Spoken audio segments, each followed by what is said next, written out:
Hey, sup, people? Cookiemon here. I just wanted to make a quick update since I just uploaded my last video. I wanted to talk about something that I haven't talked yet. I got the edition of Death Note, the BB murder case. Los Angeles BB murder case. I don't know if you can see it. This camera kinda sucks, but yeah, you can get the picture. It's quite a nice book. Yeah, I kind of waited a long time to get this thing because whenever I went to the store, they didn't have it. So I had to go there like for 3 times and say, please save me a copy. And I went like 3 times, man. You can't believe that. I went 3 times just to make them save me a fucking copy. Okay. Um, I know what you're thinking. Oh well, he's just gonna brag about his fucking book. No, I'm actually going to give you the pleasure of reading the prologue, or whatever it is called. I don't know. But yeah, it has some entries here. I can read them to you in page. It doesn't say the number of the page. Whatever. This text is by Kiyoshi Kasai. Bye Bye Angel. So I'm gonna read it. The third proved problematic.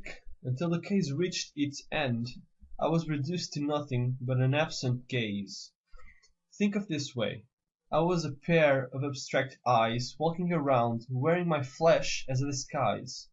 Living as such, there was no point in expecting any form of social responsibility or human reaction.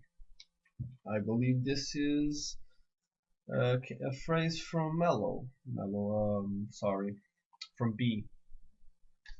Yeah, if you want to know, his name is Beyond Birthday.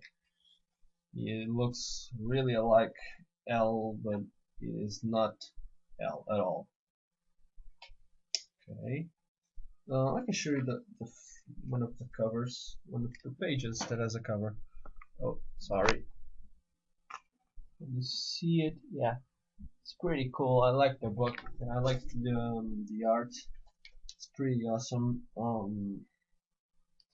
Yeah. So I think this is the prologue. It says how to use it.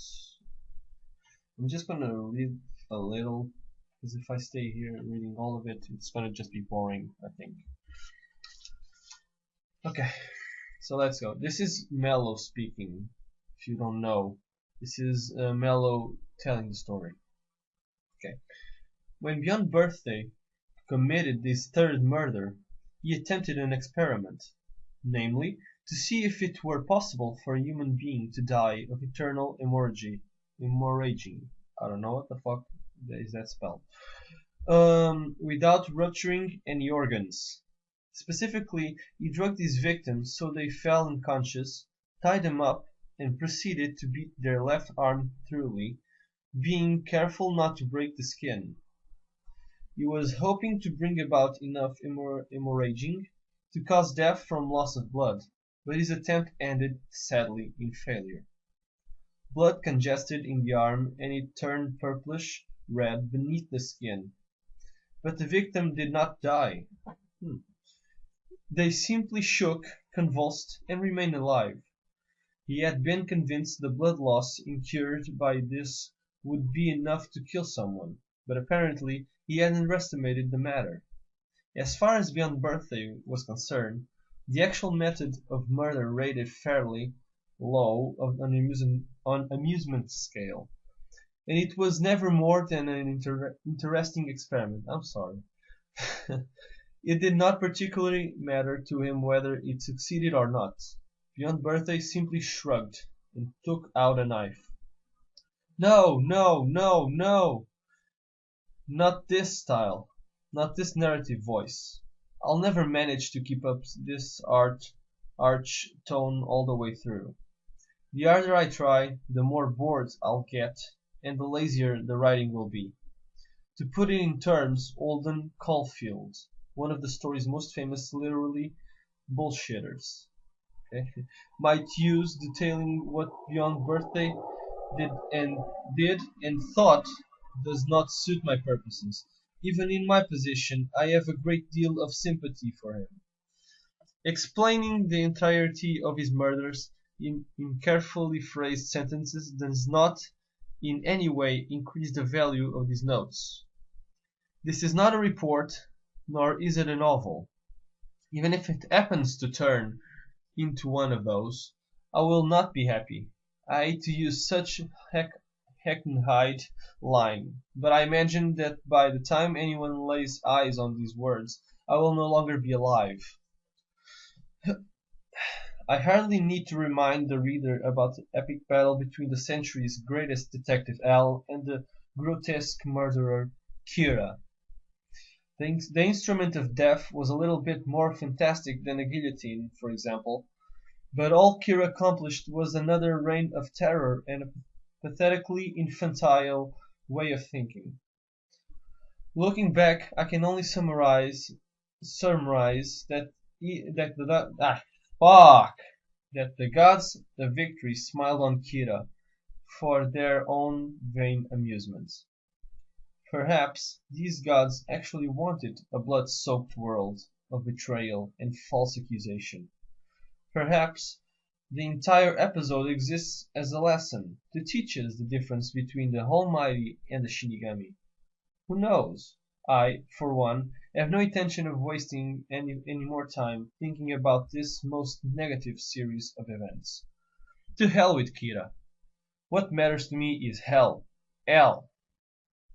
The century's greatest detective. In light of his staggering mental abilities, L died an unjust and untimely death. In the public record alone, he solved over 3,500 difficult crimes, and sent 3 times that number of degenerates to prison. He wielded incredible power, was able to mobilize every investigate bureau in the entire world, and was applauded generously for his efforts. And during it all, he never showed his face. I want to record his words as accurately as possible, and I want to leave them for someone to find. As someone who was given the chance to follow in his footsteps. Well, I might not have been able to succeed him, but I want to leave this behind. So what you are reading now are my notes about L. It's a dying message, not for me, and not directed at the world.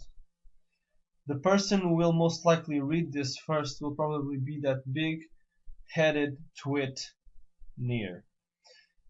But if that's the case, I will not tell him to shred or burn these pages. If it causes him pain to discover that I knew things about L, then that he did not, then that's fine. There's also a chance that Kira might read this, and I hope he does.